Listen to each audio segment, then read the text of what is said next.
રાજકોટના મેયર ફરી પહોંચ્યા સાંઢિયા પુલની મુલાકાતે। મહાનગરપાલિકા કમિશનર અને એન્જિનિયર્સ પણ હાજર। બપોર બાદ લોકાર્પણની તારીખ જાહેર કરવામાં આવશે। અમુક ખામીઓના કારણે અટક્યું હતું સાંઢિયા પુલનું લોકાર્પણ। 75 કરોડના ખર્ચે તૈયાર થયો છે સાંઢિયા પુલ। કોંગ્રેસે રાજકોટ મહાનગરપાલિકાને આપ્યું છે 15 દિવસનું અલ્ટિમેટમ।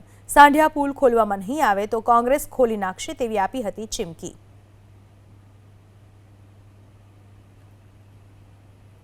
આજે બપોરના અમે મીટિંગ કરી અને તમને જાહેર કરી દેશું કે લોકાર્પણનો દિવસ કયો છે। બસ બપોરના ગણતરીના કલાકો જ છે, ત્યાં જાહેર કરી દેશું લોકાર્પણ વિશે।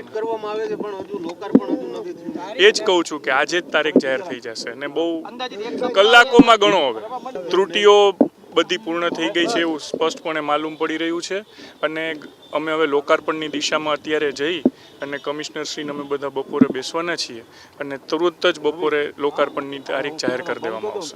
આ 74 કરોડનો આખો બ્રિજ આપણો બન્યો, 2 વર્ષ ઉપર લાગ્યો સમય, અને આમ જુઓ તો રાજકોટનું મેજર ટ્રાફિક આ રોડ ઉપર, આ બ્રિજ ઉપર મૂવ થાય।